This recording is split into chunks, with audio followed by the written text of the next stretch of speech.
Hey! Tambala na! At eto na sila, ang nag-iisang masugid na tagahanga ni Nicole Yala. Chris Chuper! Kasama ang nag-iisang die-hard fan ni Chris Chuper. Nicole Yala! Mula sa Mahiwagang Burnay, ang kwento.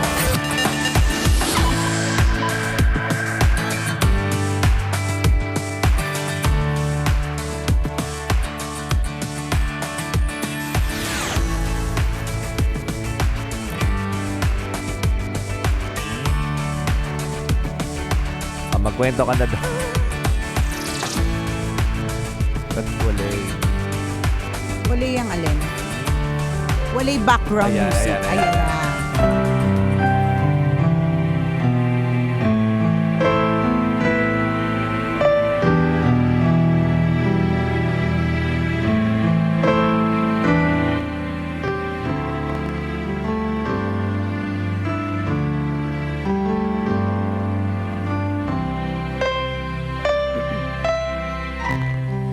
Dear Nicole and Chris, itago nyo na lang ako sa pangalang Faith.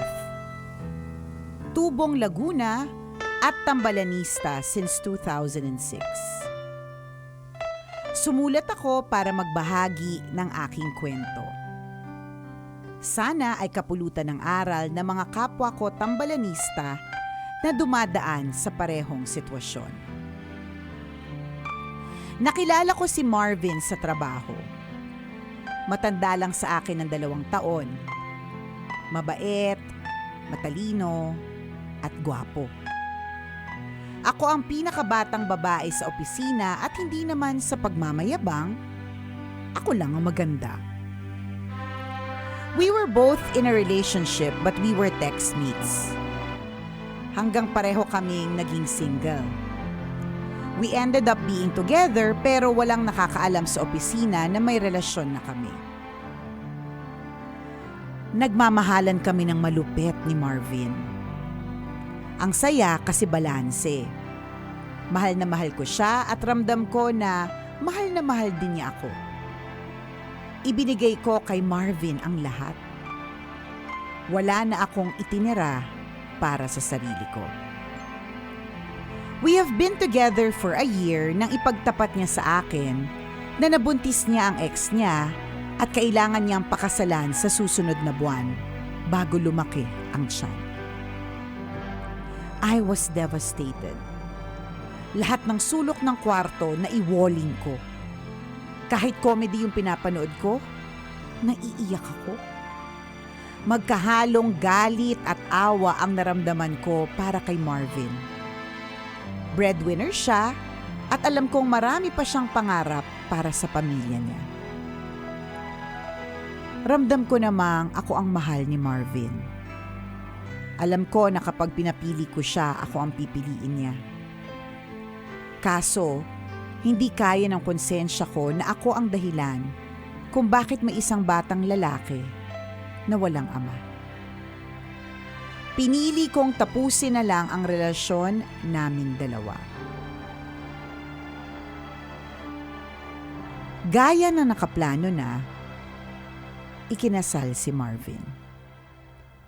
Kaya lang, hindi nagbago ang pakikitungo niya sa akin. Parang buntot. Kahit ilang beses kong itaboy, parang tuta na nakasunod sa akin.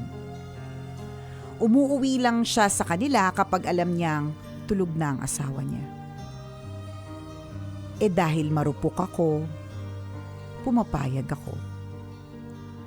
Tumagal ng halos 3 buwan ang ganitong eksena, pero lagi kong naiisip na hindi ko deserve maging kabit.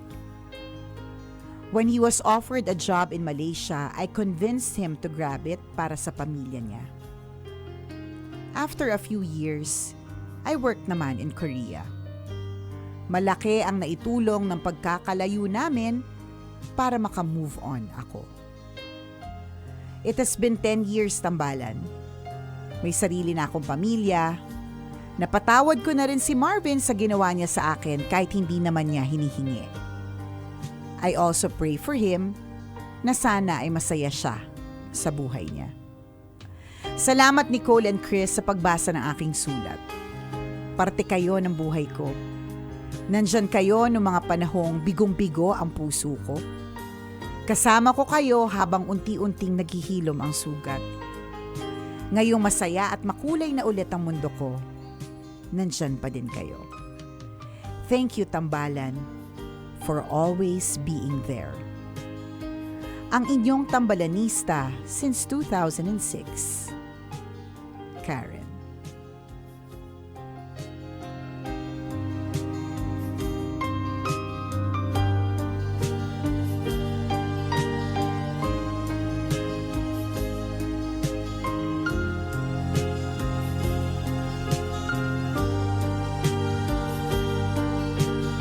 Karen pala pangalan. Nakala ko Faith.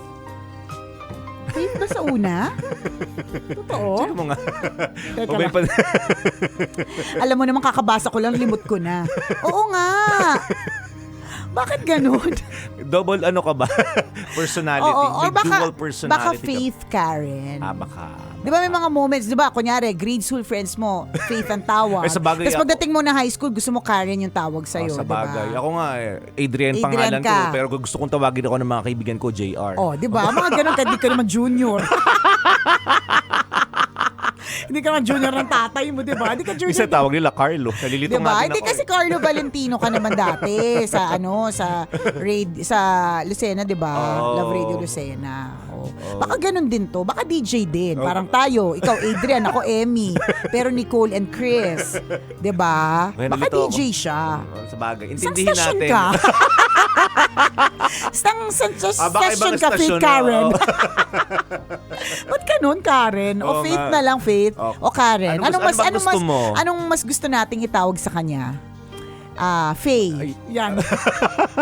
Hindi, fake na lang. Para Si magkasahin Faith. natin yung nga, Faith and Oh, Karen. Fake. Ayan. Hello, Fake. Yan. Ba't ganon? Medyo nalito rin kami ng slide.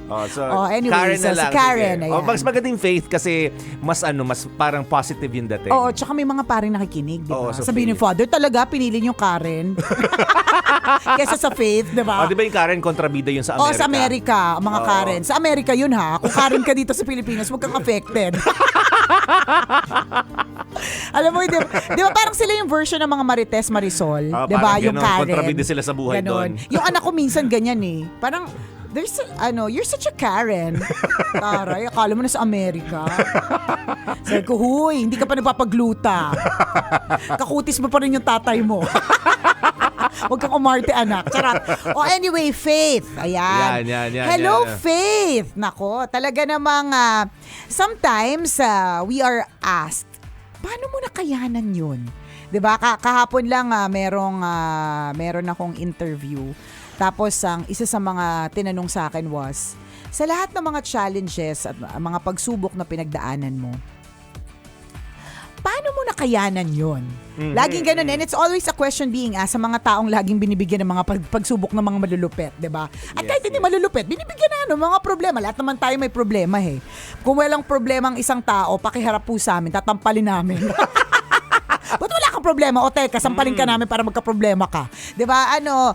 Lahat ng tao may problema. And whenever I get to be asked that question, and tayo din, lahat tayo, ikaw na nakatutok ngayon, nagagawa lang talaga natin ang lahat ng ito, nare-resolba ang mga problema, nakakayanan ng mga mabibigat na mga pagsubok, only through faith and only by the grace of God. Yan. So Agree. tama na piliin natin yung salitang faith. And ang pangalan na faith. And ang ganda kasi napagtagpi-tagpi, 'di ba, ang mga kailangang mangyari para tuluyan na kayong hindi gumawa ng kasalanan, 'di ba? Nagbigyan ng offer sa Malaysia, Yes. si Ricky, tapos ikaw naman biglang nagkaroon ng offer sa Korea, 'di ba? Para talagang truly maipaghiwalay na talaga kayo ng landas, 'di ba? Yan yung mga yung mga rejections that actually become redirections, 'di ba? Yes. So kumbaga, rejection to sa relasyon ninyo na dapat mali naman talaga, pero redirection para maging tama na talaga ang inyong landas. At very good 'yan. That's always the best choice. Yung piliin na wag maging kabit. Tama yun. Ganon. Very good ka dyan, Faith. Yes, tatlong palakpakan para sa'yo. Pak, pak, O, pak. tatlo, di ba? Minsan Diba? pwede natin gawing 5 para lalo kang very good. Correct. O, diba? Pak, pak, pak, pak, pak. Ganon. Para sa'yo, Faith. Oh, Diba? ikaw lang ang pinalakpakan namin sa tanang buhay ng tambalan. Hindi kami pumalakpak maliban may nag-celebrate ng birthday. Correct, diba? Oh, dahil very good ka sa desisyon na pinalakpakan Yan. ka namin ng 5. Sa true. Kaya, Diba? ano ba naman? Pasamgyup ka na. Taga-Korea ka naman eh. Pakimchi ka naman. Correct. Bigay ka naman ng mga Korean products. Yung pang skincare. Steps 1 to 8. Sige no. Ang dami. BB cream, CC cream, DD cream, EE cream. Sunblock. Sunblock stick. Sunblock May EE cream ba? Meron ata. Ang dami ng klase ng cream. Pa-blush on ka naman. O, pakilay ka naman, friend. Diba? Oh, di ba aloe vera extract, Oh, ganyan. Ano tawag? Snail cream. Snail cream, yan. Pag ganun ka naman. Diba? Oo, mag-send ka naman ng ng mga BTS cards. Pa-photo card ka naman ng BTS. Pa-light stick ka naman ng Blackpink. Ganyan. Kasi ikaw lang naman talaga yung pinalakpakan namin Diba? Sa true. Compliment yun ha. Correct. Ulitin namin, hindi namin ginawa yun sa buong buhay namin. Oo, ikaw lang ang binigyan namin ng 5 palakpak to be specific. Kasi very good ka. Pinili mo ang tama. Totoo. Pinili mong wag maging kabit. Nako, Oo. pabayad naman ng Netflix namin na may K-drama. May singit lang yung Korea. Hindi, para sa amin, good job Oo na naman. good job, Good job ka kasi. talaga. Correct. Alam mo, maganda yun eh. Totoo, no? Pag nakuha mo talaga yung lesson na itinuturo sa'yo, bibigyan ka ng challenges, siyempre. Pero ang importante doon, kailangan mong makuha yung lesson na itinuturo Tama. nun. Bakit? Kasi pag hindi mo nakuha yung lesson ng problemang yun o kung anumang challenge na ibinigay sa'yo, mauulit at mauulit siya. Eh. Diba? Anong lesson na nakuha mo dito? Sabi mo, hindi ko deserve maging kabit. Diba? At pagka ganun, diba? Hindi na nangyari ulit yung Pagiging marupok mo. pagiging marupok. Diba? Inilayukan na rin ni Lord doon. Kasi nga, nakuha mo na yung lesson eh. Kasi kung hindi mo nakuha, malamang sinundan mo siya sa Malaysia. Tama. Diba? Kung hindi mo nakuha yung lesson, malamang kayo pa rin hanggang ngayon. Correct. Naglolokohan pa rin kayo ng asawa mo hanggang ngayon. O True. niloloko mo pa rin yung asawa Niloloko mo ni ngayon. Ricky, yung kanyang asawa, kasi itong si Faith wala namang asawa. Oo, di ba? Oo, Tapos diba? may isang batang nangungulila sa kanyang ama Correct. dahil sa inyo. Diba? Kung hindi mo nakuha yon, yung lesson na yon, malamang ang laki na ng problema nyo ngayon. Hindi So natin good job sure. ka talaga. May posibilidad ding matulfo, di ba? So, good job ka talagang hindi ka natulfo, Correct. di ba? Hindi nagkaroon ng mga ganyang klaseng pagsubok na karagdagan kasi nga natuto ka na dyan. Yes. Ano yan, lagi namang merong magandang reward. Tama, O, tama. di ba sabi mo nga, kasama mo ang tambalan nung naghihinagpis ka, nung naghihilom ang sugat, at sinabi mo ngayon na makulay na, kasama mo pa rin ang tambalan, di ba? So, O, kimchi na. oo nga eh. Mga 3 kilo lang. Yung bagong gawa Oo. Huwag yung durug-durug. True. Oo. Tsaka yung fresh yung ginamit na gulay. Oo, wag yung Ganon. wag Wag yung mga tira-tira sa samgyup tapos pinagsama-sama ulit. Wag yun ha. Kasi minsan hindi nila halata yun. Kasi para-parehas mukha rin namang sabog, di ba, pagka sinerve. At saka kapag ka nakalagay na sa mga maliliit na lagayan, Hindi napansin. hindi na mukhang Na luma. Oo, correct. Na galing lang sa mga pinagsama-samang kimchi nung Naunang customer. Nung unang kumain, di ba? So, ang request namin ay fresh na kimchi, yung bagong gawa. Yung ang request na lang namin, di ba, yung kapag kasi nag-tour sa Korea, kasama yung kimchi making, Oo. yung mga bagong ginagawa nung gumawa ng kimchi, di ba? Ganon. Kasi hindi nila ibibili, hindi nila iuwi. Sa amin na lang. Ganon Oo. ka fresh, bagong gawa. Ganyan, di ba? Pa-handbook costume ka naman. Di ba? Kasama kami sa lahat ng di ba? Oo. Phases and seasons of your life, ganyan. Di ba? Wala naman kami masyado masasabi sa iyo eh. Kundi, Kasi good job ka nga. kundi good job. And and tama ka din sa sinabi mo, Faith, that very good. Na sinabi mong I hope that this story will serve as an inspiration and a message to those who are also going through the same. 'Diba? So kung ikaw pinagdadaanan mo rin yung ganyan, yung nasa crossroads ka ng buhay mo, iniisip mo, pipiliin ko ba ang sarili ko at ang sariling kagaligayahan ko pero may masasaktan ako kasi kabit ako, 'di ba? Or pipiliin ko na maging tama na lang ako. Maging tama na hindi ako maging kabit kahit masakit, 'di ba? Pero 'yun ang tama. Correct. Diba? Kung ikaw yung kung pinagdadaanan mo na 'yan, 'di ba? Ito yung kwento ni Faith na mensahe sa iyo. Totoo. Diba? Alam mo na kung saan ka pupunta dapat. Correct. Yan. Alam niyo mga kaibigan, hindi ito first time na makarinig tayo ng kwentong kabit. Oo naman. Pero, di ba, isa lang ang impression naming lahat dito. Hindi masayang maging kabit. Naman. Di ba, lahat ng sumangguni na kabit sa amin dumaan sa matinding problema. Correct. Na inakala nila masaya nung una. Pero habang tumatagal, lumalaki pala ang problema. Yan. Diba? So yun yung gusto namin iparating sa inyo. Kung kabit ka ngayon, 'di ba? Kung nangangabit ka ngayon, Yan. or kung may bala kang kumabit ngayon, Nako. 'di ba? Kung inaakala mong masaya yung landas sa tatahakin mo. Nako, sinasabi ko Nako. sa iyo, nako. Problema yung papasukin mo. Hindi Diba? ko, Ang nako. dami ng kabit na sumulat sa amin. Biktima ng pangangabit. Ay, nako. Sinasabi ko sa iyo, yung isa Yan, yung yan. isang, nako. Nako. Ayoko isplok ito, pero isusplok ko na rin. Lahat sila problemado. Ayoko man talagang isplok ito, pero isusplok ko na talaga. Diba? Yung Splok mo na. isang, nako. Anyari. Diba? Kabit. Anyari. Oo, anyari. Sabi, ayoko talagang sabihin, pero sasabihin ko na. Yung ngalangala natin, di ba malambot yan sa may ngalangala? Oh, yan. Hawakan mo ngayon. Hawakan mo. Yan, hawakan mo. yan. Di ba ang alat ng kamay mo? Hindi ka kasi naghugas. Kung saan mo kasi hinawa ka, saan mo tapos kasi nilagay mo sa pinasok ngalangala mo. Di ba? Oh.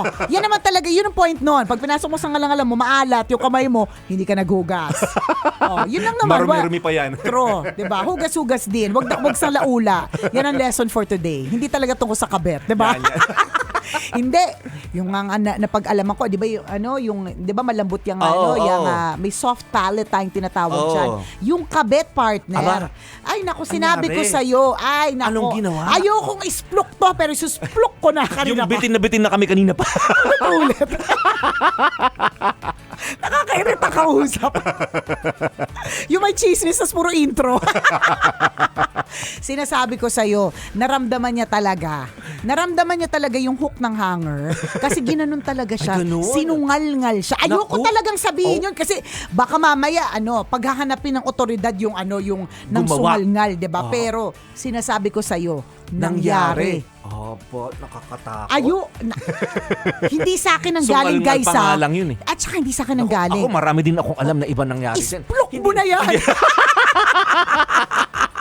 Hindi lang sungal-ngalan. Oh. Mas matindi pa sa sungal-ngalan. Na video pa. Na video. Oh. Oo. Napahiya pa. Naku, matinding kahihiyan. Naku. Damay pa yung pamilya. Ayan ang sinasabi ko talaga, sa'yo. matinding sakitan yung nangyari, partner. Kaya yan. Yan ang sinasabi natin. Kaya Skandalo. wag magiging kabit. Kabit. Yan. Salamat sa pagpapaalala ni Faith Karen. Muli ako po si Nicole Yala At ako naman si Cambio King Chris Chuper. na nagpapaalala, walang matatag na relasyon sa malanding may determinasyon. Yun!